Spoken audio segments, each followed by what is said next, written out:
Hello everyone, मैं Rishi Kumar Rajans career private limited के official YouTube channel में आपका स्वागत करता हूं। आज 3 फेज सिस्टम से रिलेटेड कुछ ऑब्जेक्टिव क्वेश्चन आपके सामने लेकर आया हूं। तो उसमें पहला क्वेश्चन है आपके पास 3 फेज सिस्टम कनेक्शन जो है यह संयोजन होता है।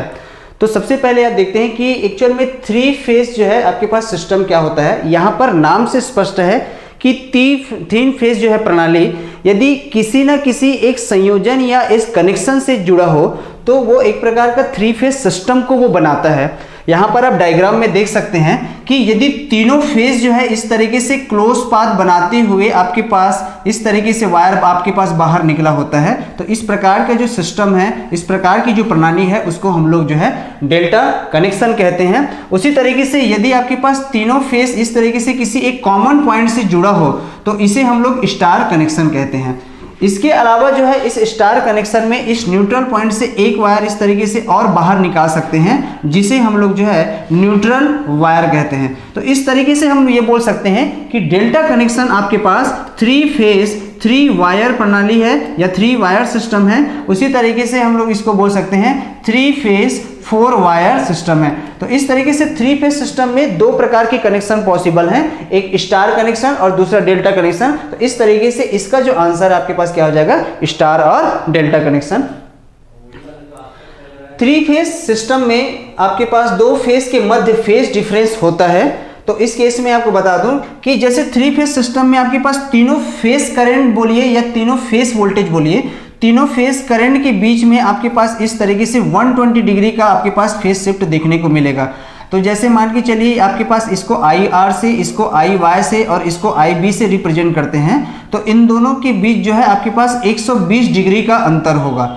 ठीक है, ये आपके पास 3 फेज सिस्टम के लिए, 3 फेज प्रणाली के लिए आपके पास 120 डिग्री का फेज डिफरेंस है। इसके अलावा जो है उसी तरीके से यदि मैं एक 2 फेज सिस्टम और एक सिंगल फेज सिस्टम के बारे में बात करूं तो 2 फेज सिस्टम में किन्हीं भी 2 फेज के मध्य यदि आपके पास ये आपके पास फेज 1 है, ये आपके पास फेज 2 है तो इन दोनों के बीच में आपके पास 90 डिग्री का फेज शिफ्ट देखने को मिलता है। इसका मतलब ये बोल सकते हैं कि इन 2 फेज के मध्य 90 डिग्री का आपके पास फेज शिफ्ट होगा। उसी तरीके से सिंगल फेज सिस्टम की अगर बात करें तो इसमें आपके पास एक फेज वायर होता है, दूसरा न्यूट्रल वायर होता है। तो फेज वायर और न्यूट्रल वायर के बीच में आपके पास 180 डिग्री का फेज शिफ्ट होता है। तो आपको तीनों चीजों के लिए ध्यान पे रखना है। 3 फेज प्रणाली के लिए 120 डिग्री, 2 फेज के लिए 90 डिग्री और सिंगल फेज के लिए 180 डिग्री। तो इसमें क्वेश्चन के हिसाब से आते हैं तो 3 फेज सिस्टम में बोला कि किन्हीं भी 2 फेज के बीच में, तो इसका आंसर आपके पास हो जाएगा 120 डिग्री। 180 डिग्री आपके पास किसके लिए बोला जाता है, सिंगल फेज सिस्टम, जैसे मैं आपको यहां पर बताया। और 90 डिग्री जो है आपके पास 2 फेज सिस्टम के लिए कहा जाता है। ठीक है, नेक्स्ट क्वेश्चन में आते हैं। स्टार कनेक्शन में प्रत्येक एलिमेंट R है तो डेल्टा कनेक्शन में उसका मान क्या होगा। तो यहां पर एक्चुअल में आपके पास एक स्टार से डेल्टा कन्वर्जन सिस्टम के बारे में यहां पर पूछा गया है। तो स्टार कनेक्शन में जैसे मान के चलिए हम एक क्वेश्चन को बनाते हैं, जैसे मान के चलिए स्टार कनेक्शन में तीनों एलिमेंट की जो वैल्यू है आपके पास R है। जैसे मान के चलिए तीनों वैल्यू आपके पास इस तरीके से R हो गई। ठीक है, और इसमें क्या करना है आपको कि एक इमेजिनरी डेल्टा आपको बनानी है। तो इमेजिनरी डेल्टा कुछ इस तरीके से आप बना लीजिए। इस तरीके से आप इमेजिनरी डेल्टा बना सकते हैं इस तरीके से, और इसमें प्रत्येक टर्मिनल का नाम दे दीजिए। जैसे आपके पास इसको टर्मिनल 1, इसको टर्मिनल 2 और इसको टर्मिनल 3। तो जिनके मध्य आपको निकालना है, जैसे मान के चलिए मैं R23 के मध्य इसको मैं निकालता हूं तो इसके लिए आपके पास फार्मूला होता है या एक तरीका होता है बोल सकते हैं। तो इसके आमने सामने की भुजाओं पर जो प्रतिरोध का मान दिया होगा उसको आपको सीधे सीधे जोड़ना है। जैसे मतलब R प्लस आपके पास R हो जाएगा। उसी तरीके से इन दोनों की वैल्यू को आपको पास मल्टीप्लाई करना है, मतलब R इंटू R करना है, डिवाइडेड बाय आपके पास इस तरीके से R करना है। तो इस तरीके से इसकी वैल्यू आपके पास 3R हो जाएगी। अब यहाँ पर ये R की वैल्यू स्टार कनेक्शन के लिए, तो मतलब मैं ये बोल सकता हूँ यहाँ पर ये R स्टार की वैल्यू होगी। लेकिन R23 की जो वैल्यू है आपके पास ये डेल्टा के लिए निकालने हैं। तो इस तरीके से यहाँ पर रिलेशन निकल कर बाहर आता है कि delta connected resistance star connected resistance का 3 गुना होता है।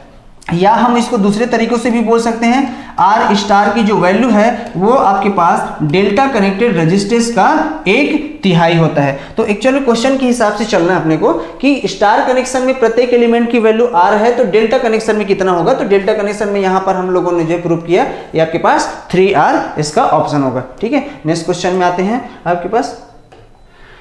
डेल्टा कनेक्शन में लाइन करंट और फेज करंट के बीच में रिलेशन होता है। तो इसमें एक कॉन्सेप्ट समझने का प्रयास कीजिएगा कि जैसे मान के चलिए आपके पास इस तरीके से कोई डेल्टा कनेक्शन है, चाहे वो लोड हो चाहे वो सप्लाई के संदर्भ में, और इस तरीके से आपके पास 3 वायर बाहर निकलने होते हैं, ठीक है।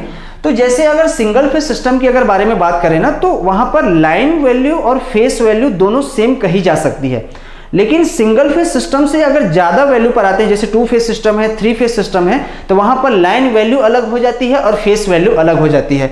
तो जैसे डेल्टा कनेक्शन के केस में हम लोग देखते हैं, तो यहां पर इसको मैं बोल सकता हूं, एक आपके पास ये आपके पास लाइन है VR, ये आपके पास VY और इस तरीके से VB, ये 3 अलग अलग लाइन वोल्टेज की वैल्यू के बारे में बात करता हूं। तो लाइन वोल्टेज किसको बोलेंगे? एक लाइन से दूसरी लाइन के बीच का जो वोल्टेज है, मतलब इसको मैं VRY, और उसी तरीके से यहां से लेकर यहां तक जो वोल्टेज है VYB, और उसी तरीके से यहां पर R और B के बीच में वोल्टेज है VRB, तो इसको हम लोग जो है लाइन वोल्टेज बोल सकते हैं। तो यहां पर अपन बोल सकते हैं कि VRY, VYB और VBR, ये तीनों की तीनों जो है आपके पास लाइन वोल्टेज हैं, ठीक है। डेल्टा कनेक्शन में 2 लाइन के बीच में जो है आपके पास फेस होता है। देखो ये आपके पास एक प्रकार का फेस है, ये दूसरा फेस है, ये आपके पास तीसरा फेस है, ठीक है। तो यहां पर ये प्रत्येक जो आपके पास फेस कहलाता है। तो लाइन वैल्यू और फेस वैल्यू, मतलब वोल्टेज के रिफरेंस में अगर देखेंगे तो लाइन वैल्यू और फेस वैल्यू दोनों सेम होने की वजह से हम ये बोल सकते हैं कि लाइन वोल्टेज की वैल्यू बोलिए चाहे आप फेस वोल्टेज की वैल्यू बोलिए, दोनों आपस में बराबर होता है। अब इसमें करंट के रिफरेंस में सोचते हैं, जैसे मान के चलिए यहां से इस लाइन से फ्लो होने वाला जो करंट है आपके पास IR, इस लाइन से फ्लो होने वाला करंट है आपके पास IY, और इस लाइन से फ्लो होने वाला करंट है आपके पास IB। अब जब ये लाइन करंट जो है इस फेस में बहता है, तो यहां पर ये 2 आपके पास टर्मिनल से कनेक्टेड है, एक तो आपके पास R टर्मिनल से कनेक्टेड है, ये दूसरा जो है Y टर्मिनल से कनेक्टेड है। तो इसमें फ्लो होने वाली जो करंट है ये आपके पास IRY हो जाएगा। उसी तरीके से यदि मान के चलिए ये आपके पास B टर्मिनल है, तो इस ब्रांच में फ्लो होने वाला जो करंट है वो हो जाएगा IYB हो जाएगा, और इस ब्रांच में होने वाला जो करंट है ये आपके पास IBR हो जाएगा। I जो है आपके पास BR हो जाएगा। तो इस तरीके से हम बोल सकते हैं कि IR, IY और IRY, IYB और IBR, ये तीनों की तीनों फेस करंट है, और IR, IY और IB ये तीनों की तीनों लाइन करंट है। तो यहाँ पर मैं लिख देता हूँ कि IR की जो वैल्यू होगी, IR हो गया, IY हो गया और IB, ये तीनों की तीनों आपके पास जो है ये लाइन करंट को दर्शा रहा है। उसी तरीके से आपके पास IRY और IYB और IBR, ये तीनों की तीनों जो है आपके पास फेस करंट की वैल्यू को दर्शा रहा है, ठीक है। 3 फेज सिस्टम में याद रखिएगा कि यदि लाइन और फेस की वैल्यू अलग अलग बताई जाती है, तो उस केस में हमेशा लाइन वाली जो क्वांटिटी होती है ना, वो हमेशा फेस वाली क्वांटिटी से ज्यादा होती है। तो इस डेल्टा कनेक्शन के रेफरेंस में आप ध्यान से देखोगे कि वोल्टेज के संदर्भ में लाइन वोल्टेज और फेस वोल्टेज दोनों की वैल्यू को मैं यहां पर बराबर बताया हूं। तो इस केस में हम बोल सकते हैं कि लाइन वोल्टेज की वैल्यू और फेस वोल्टेज की वैल्यू आपके पास बराबर होगी। लेकिन यहां पर करंट के रिफरेंस में अगर बोला जाए, तो करंट के रिफरेंस में इसकी जो वैल्यू है ये आपके पास हो जाएगा कि लाइन करंट की वैल्यू जो है फेस करंट से ज्यादा होगी। अब ये कितनी ज्यादा होती है, तो इसके लिए आप याद रखिएगा लाइन करंट जो है फेस करंट का √3 टाइम्स होता है, और ये लाइन करंट की वैल्यू फेस करंट से फेजर एडिशन से आता है, सदिश योग से आता है। याद रखिएगा इलेक्ट्रिकल के 90% सिस्टम में आपके पास सदिश योग ही किया जाता है, एल्जेब्रिक एडिशन नहीं किया जाता आमतौर पर, सदिश योग। इसका मतलब ये है कि यदि मैं IR की अगर मैं वैल्यू लिखना चाहूं, तो ये एक्चुअल में कैसे होगा, IRY समेशन ऑफ जो है IY ऑफ B, इस प्रकार का जो योग है इसको हम लोग सदिश योग कहते हैं। तो इस तरीके से इस कॉन्सेप्ट को समझने के बाद जो है, जब आपके पास क्वेश्चन है कि डेल्टा कनेक्शन में लाइन करंट की वैल्यू जो है फेस करंट का आपके पास कितना होता है, इसमें क्वेश्चन में पूछा गया है कि लाइन करंट की वैल्यू फेस करंट का कितना होता है। अभी मैं आपको बताया ये में लाइन करंट और फेस करंट दोनों अलग अलग है, लाइन वैल्यू हमेशा ज्यादा होती है और कितना गुना होता है, तो आप इसमें ध्यान पे रखिएगा कि लाइन करंट जो है फेस करंट का √3 टाइम्स होता है, ठीक है। नेक्स्ट क्वेश्चन में आते हैं। स्टार कनेक्शन में लाइन वोल्टेज और फेस वोल्टेज के मध्य रिलेशन होता है। तो चलिए इस बार स्टार कनेक्शन के बारे में देख लेते हैं। तो जैसे मान के चलिए आपके पास इस तरीके से आपके पास स्टार कनेक्शन है, इस स्टार कनेक्शन में इस तरीके से आपके पास 3 लाइन वैल्यू है। इसको यदि आपके पास मैं VR से दर्शाता हूं, इसको मैं VY से दर्शा रहा हूं, इसको मैं VB से दर्शा रहा हूं, ठीक है। तो स्टार कनेक्शन के केस में ना एक चीज और ध्यान पे रखिएगा, मैं आपको बताया था कि तीनों बिंदु जिस पर मिलते हैं वहां से एक वायर और बाहर निकाला जा सकता है, ठीक है। इसको हम लोग जो है न्यूट्रल वायर कहते हैं, इसको हम लोग जो है न्यूट्रल वायर बोलेंगे। तो इसमें आपके पास क्या होगा कि एक लाइन से आपके पास एक लाइन से न्यूट्रल के बीच का जो वोल्टेज है इसको VRN से दर्शाते हैं। उसी तरीके से अब इसको दर्शाएंगे VYN से दर्शाएंगे, और उसी तरीके से इसको जो है V आपके पास BN से दर्शाएंगे। तो याद रखिएगा 3 फेज सिस्टम में लाइन से न्यूट्रल के बीच का जो वोल्टेज है उसे हमेशा फेज वोल्टेज कहा जाता है। और उसी तरीके से यदि मैं यहाँ पर अगर मैं बोलूँ कि ये आपके पास एक लाइन है, ये आपके पास दूसरा लाइन है, तो लाइन से लाइन के बीच का जो वोल्टेज है VRY, इसको हम लोग लाइन वोल्टेज कहेंगे। तो इस तरीके से हम बोल सकते हैं यहाँ पर कि VRY एक तो ये हो गया, उसी तरीके से यहाँ पर मैं बोल सकता हूँ ये VYB हो गया, यहाँ से लेकर यहाँ तक का जो वोल्टेज है इसको हम लोग बोलेंगे VBR। तो इस तरीके से अपन बोल सकते हैं VRY या VYB या VBR, ये तीनों की तीनों जो है आपके पास लाइन वोल्टेज को प्रदर्शित करेंगे। क्यों? क्योंकि आपके पास एक लाइन से दूसरे लाइन के बीच का वोल्टेज है। उसी तरीके से आपके पास VRN बोलिए चाहे VYN बोलिए चाहे V जो है आपके पास VBN बोलिए, ये आपके पास फेज वोल्टेज को प्रदर्शित करता है। तो यहां पर आप देख रहे हो, अभी मैं आपको बताया कि लाइन क्वांटिटी और फेज क्वांटिटी के बीच में यदि आपको डिफरेंस देखने को मिले तो ऐसे सिचुएशन में हमेशा लाइन वाली जो क्वांटिटी होती है वो फेस वाली क्वांटिटी से ज़्यादा होती है। और ये कितना गुना होता है? ये आपके पास √3 गुना होता है।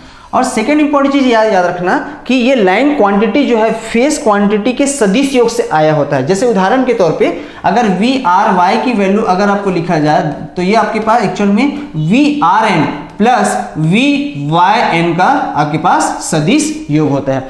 उसी तरीके से यदि मैं इसमें अगर मैं करंट की वैल्यू में अगर मैं बात करूं कि जैसे मान के चलिए आपके पास जो है इस ब्रांच में फ्लो होने वाला करंट है IR, इस लाइन में करंट फ्लो होने वाला है आपके पास IY, और इस लाइन में करंट फ्लो होने वाला है आपके पास IB। क्योंकि लाइन और आपके पास फेस, ये आपके पास एक फेस को प्रदर्शित कर रहे हैं ना, ये एक फेस है, ये आपके पास फेस है और ये आपके पास फेस है। तो लाइन और फेस दोनों सीरीज में होने के कारण इसमें लाइन करंट और फेस करंट की वैल्यू सेम होती है। अभी हम लोगों ने डेल्टा कनेक्शन के रिस्पेक्ट में देखा, वहां पे लाइन वोल्टेज और फेस वोल्टेज की वैल्यू सेम थी, यहां पर लाइन करंट और फेस करंट की वैल्यू सेम था। तो स्टार कनेक्शन के रिस्पेक्ट में याद रखिएगा कि इसमें लाइन करंट की वैल्यू जो है फेस करंट के बराबर होती है, लेकिन इसमें लाइन वोल्टेज की वैल्यू फेस वोल्टेज का √3 गुना होता है। तो क्वेश्चन के हिसाब से आते हैं कि स्टार कनेक्शन में यहां पर लाइन वोल्टेज के रिस्पेक्ट में पूछा गया है, लाइन वोल्टेज और फेस वोल्टेज के रिस्पेक्ट में पूछा गया है, तो इसका आंसर आपके पास क्या हो जाएगा? B, VL जो है आपके पास √3 टाइम्स होता है फेस वोल्टेज का। ठीक है, 3 फेज पावर के लिए सही संबंध को दर्शाता है।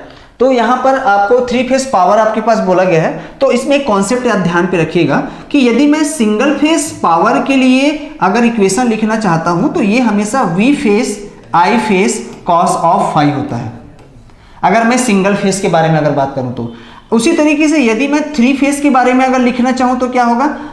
3 times of V phase I phase cos of phi. तो इस तरीके से यदि आप n नंबर ऑफ फेस हैं तो n नंबर ऑफ फेस के लिए आप पावर का इक्वेशन लिख सकते हो। जैसे मान के सिंगल फेस के लिए सामने में कुछ नहीं, मतलब 1 का मल्टीप्लाई है, 3 फेस है यहाँ पे आपके पास 3 का मल्टीप्लाई है। तो एक्चुअल में ये दोनों जो क्वांटिटी है ना वो फेस के टर्म्स में है, लेकिन यहां पर आपको लाइन और फेस दोनों के संबंध में दिख रहा है, दोनों के टर्म्स में दिख रहा है। तो याद रखना 3 फेज सिस्टम में जब कभी भी पावर लिखना हो, 3 फेज पावर लिखना हो, तो उस केस में 2 पॉसिबिलिटी हो सकती है, या तो वो क्वांटिटी आपके पास लाइन के रिस्पेक्ट में होगी या आपके पास फेस के रिस्पेक्ट में होगी। तो यहां पर ये क्वांटिटी जो है आपके पास पूरे की पूरी फेस के रिस्पेक्ट में है। अब इसको लाइन के रिस्पेक्ट में लिखने के लिए हमारे पास 2 पॉसिबल कनेक्शन के लिए देख सकते हैं। जैसे आप स्टार कनेक्शन के लिए या डेल्टा कनेक्शन के लिए आप बात करते हैं तो स्टार कनेक्शन के केस में लाइन वोल्टेज की जो वैल्यू होती है वो फेस वोल्टेज का √3 टाइम्स होता है। उसी तरीके से यहाँ पर लाइन करंट की वैल्यू जो है आपके पास फेस करंट के बराबर होती है। डेल्टा कनेक्शन के केस में आपके पास लाइन वोल्टेज की जो वैल्यू है वो फेस वोल्टेज के बराबर होता है, और इसमें लाइन करंट की जो वैल्यू है वो आपके पास फेस करंट के √3 टाइम्स होता है। इन दोनों के बारे में आपको बता चुका हूं। तो इन क्वांटिटी को अगर लाइन के रिस्पेक्ट में लिखना है, चाहे इस फार्मूले का उपयोग कीजिए चाहे इस फार्मूले का, तो इसके लिए इस फार्मूले से आते हैं। तो आपके पास यदि 3 फेज के लिए अगर पावर लिखना है तो सामने आप 3 के मल्टीप्लाई करना है, इनटू Vp को लाइन के रिस्पेक्ट में लिखना है तो ये हो जाएगा VL डिवाइडेड बाय आपके पास √3 हो जाएगा। आई फेज को लाइन के रिस्पेक्ट में लिखना है तो आपके पास IL हो जाएगा इंटू कॉस ऑफ फाई हो जाएगा। तो इस तरीके से इसका आंसर क्या हो जाएगा, √3 times of VL IL cos of phi. और अभी मैं आपको बताया 3 फेज पावर आप 2 टर्म्स में लिख सकते हैं। यदि फेज के टर्म्स में लिखेंगे तो 3 times of V phase I phase cos phi होगा, लेकिन अगर आपको लाइन के रिस्पेक्ट में लिखनी है तो लाइन के रिस्पेक्ट में आपको इस फार्मूले का उपयोग करना पड़ेगा, √3 times of VL IL cos of phi. तो इस रिलेशन में हम लोग देखेंगे तो यहां पर पहले वाले में VL है और IP है, तो ये तो संबंध कभी भी सही नहीं हो सकता। ये VP और IP है, लेकिन सामने में आपके पास √3 का मल्टीप्लाई है, आपके पास इसमें VP और आपके पास IL है, ये फिर से अलग अलग रिलेशन हो गया। तो यहां पर अगर फेज के रिस्पेक्ट में करना है तो सामने 3 का मल्टीप्लाई, लाइन के रिस्पेक्ट में करना है तो √3 का मल्टीप्लाई करना पड़ेगा। तो इस तरीके से इसका जो आंसर है, इसका जो है आपके पास आंसर क्या हो जाएगा, B, √3 VL IL cos of phi. ठीक है, नेक्स्ट क्वेश्चन में आते हैं, high voltage and low current rating के लिए प्रयुक्त कनेक्शन क्या होता है। देखिए अभी मैं आपको बताया कि स्टार कनेक्शन के केस में हम लोगों ने देखा कि स्टार कनेक्शन के केस में आपके पास लाइन वोल्टेज की जो वैल्यू है वो फेज वोल्टेज का √3 टाइम्स होता है और लाइन करंट की वैल्यू फेज करंट के बराबर होता है। डेल्टा कनेक्शन के केस में आपके पास होता है कि लाइन वोल्टेज की वैल्यू फेज वोल्टेज के बराबर होता है और इसमें लाइन करंट की वैल्यू जो है फेज करंट के √3 टाइम्स होता है। तो इस केस में यदि आप दोनों को आप कंपेयर करते हो तो इस केस में आप ध्यान से आप देखोगे कि यहां पर लाइन वोल्टेज की वैल्यू डेल्टा के रिस्पेक्ट में ज्यादा है, तो इसे हम लोग जो है ना हाई वोल्टेज के लिए उपयोग करेंगे। हाई वोल्टेज इक्विपमेंट बनाने के लिए, इक्विपमेंट बनाना मतलब जैसे कोई अल्टरनेटर बनाना है या ट्रांसफार्मर बनाना है या बोल सकते हैं इंडक्शन मोटर बनाना है, तो इसको हाई वोल्टेज के लिए। उसी तरीके से करंट के रिस्पेक्ट में देखते हो तो इसमें करंट की वैल्यू ज्यादा है और इसकी तुलना में इसमें करंट की वैल्यू कम है, तो इसे हम लोग किसके लिए उपयोग करेंगे, लो करंट रेटिंग इक्विपमेंट बनाने के लिए उपयोग करेंगे। उसी तरीके से इसमें हम लोग देखेंगे तो इसका जस्ट अपोजिट ये हो जाएगा आपके पास लो वोल्टेज रेटिंग और उसी तरीके से आपके पास हाई करंट रेटिंग इक्विपमेंट बनाने के लिए इसका उपयोग करेंगे। अब एक कॉन्सेप्ट समझिएगा कि जैसे आपके घर में एक 40 वाट की बल्ब है, एक 1000 वाट का हीटर है, तो उस केस में हमेशा एक 1000 वाट वाली हीटर है ना उसका करंट का रेटिंग ज्यादा होगा और 40 वाट वाली बल्ब की करंट का रेटिंग कम होगा। इसका मतलब कंक्लूजन ये निकलता है कि करंट रेटिंग ही किसी इक्विपमेंट का पावर रेटिंग को डिसाइड करता है। अब इसमें अगर यदि आप ध्यान से आप देखोगे तो इसमें आप जो है ध्यान से देखोगे तो ये आपके पास लो करंट है और ये आपके पास हाई करंट है। तो हम ये निष्कर्ष के तौर पर तो ये बोल सकते हैं कि इसे हम लोग जो है लो पावर रेटिंग इक्विपमेंट बनाने के लिए यूज करेंगे और इसे जो है हम लोग हाई पावर इक्विपमेंट बनाने के लिए उपयोग करेंगे।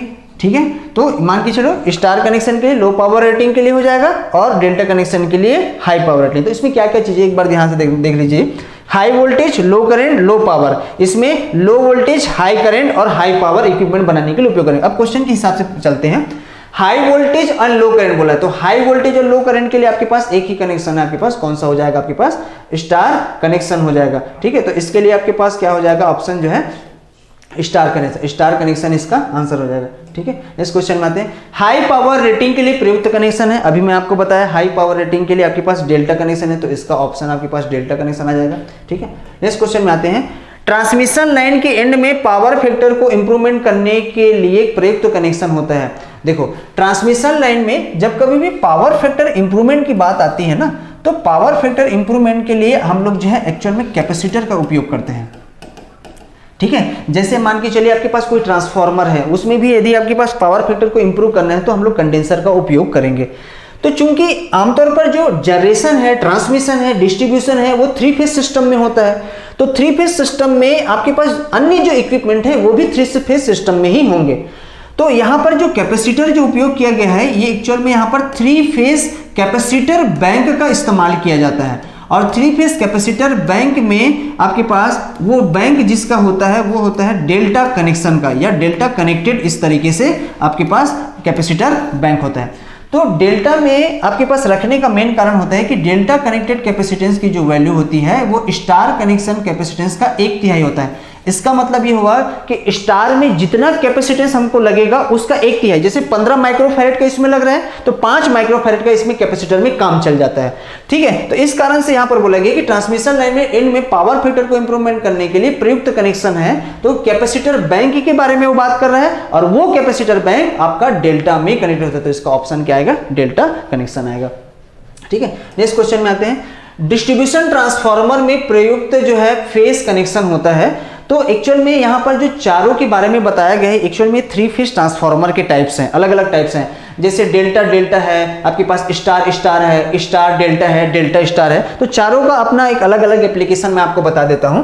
जैसे आपके पास डेल्टा डेल्टा ट्रांसफार्मर के बारे में बात किया जाए तो अभी हम लोगों ने देखा, तो इसे हम लोग जो है low voltage and high current transformer बनाने के लिए उपयोग करेंगे। और मैं आपको बताया कि जिसका करंट रेटिंग हाई होता है उसका पावर रेटिंग भी हाई होगा, तो इसको हाई पावर रेटिंग ट्रांसफार्मर बनाने के लिए इसका उपयोग किया जाएगा। उसी तरीके से स्टार स्टार के बारे में अगर बात किया जाए तो इसे हम लोग जो है हाई वोल्टेज एंड जो है लो करंट ट्रांसफार्मर जो है बनाने के लिए उपयोग करेंगे। और इसका करंट रेटिंग लो है तो इसे हम लोग बोल सकते हैं कि लो पावर रेटिंग ट्रांसफार्मर बनाने के लिए आपके पास इसको उपयोग किया करते हैं। अब हमारे पास यहाँ पर डेल्टा स्टार ट्रांसफार्मर है और स्टार डेल्टा ट्रांसफार्मर है। इन दोनों का उपयोग एक बार एप्लीकेशन इसे समझ लीजिए।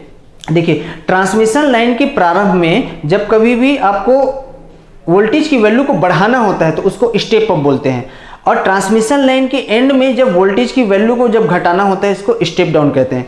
तो यहाँ पर स्टेप अप और स्टेप डाउन के लिए आपके पास 2 पॉसिबल कनेक्शन है। तो स्टार डेल्टा के केस में हम लोग इसको उपयोग करते हैं जनरली, इसको ट्रांसमिशन लाइन के अंत में इसका इस्तेमाल किया जाता है, अंत में इसका इस्तेमाल किया जाता है। और उसी तरीके से डेल्टा स्टार जो है इसको ट्रांसमिशन लाइन के प्रारंभ में इसका इस्तेमाल किया जाता है। ठीक है, इसके अलावा जो है इसका उपयोग हम लोग डिस्ट्रीब्यूशन ट्रांसफार्मर में करते हैं। तो याद रखिएगा, डिस्ट्रीब्यूशन ट्रांसफार्मर में जिस ट्रांसफार्मर का थ्री फेज ट्रांसफार्मर का उपयोग किया जाता है वो आपके पास डेल्टा, इसका मेन कारण ये है कि आपके पास जो है इस स्टार कनेक्शन में इस तरीके से आपके पास एक न्यूट्रल वायर पॉसिबल होते हैं। तो न्यूट्रल वायर पॉसिबल होने की वजह से यहाँ पर डिस्ट्रीब्यूशन ट्रांसफार्मर में इसका उपयोग करते हैं। इसके अलावा जो है यहाँ पर ट्रांसमिशन लाइन के प्रारंभ में इसको करना हो तो ये प्रारंभ में जो है आपके पास स्टेप अप करने के लिए इसका इस्तेमाल किया जाता है, और ट्रांसमिशन लाइन के अंत में अगर बोला जाए तो इसे हम लोग स्टेप डाउन पर्पस के लिए उपयोग करते हैं। ठीक है, तो इसे क्वेश्चन के हिसाब से आपको पूछा गया है कि डिस्ट्रीब्यूशन ट्रांसफार्मर के लिए, तो डिस्ट्रीब्यूशन ट्रांसफार्मर के लिए आपका प्रयुक्त कनेक्शन जो है कौन सा हो जाएगा, डेल्टा स्टार हो जाएगा। ठीक है।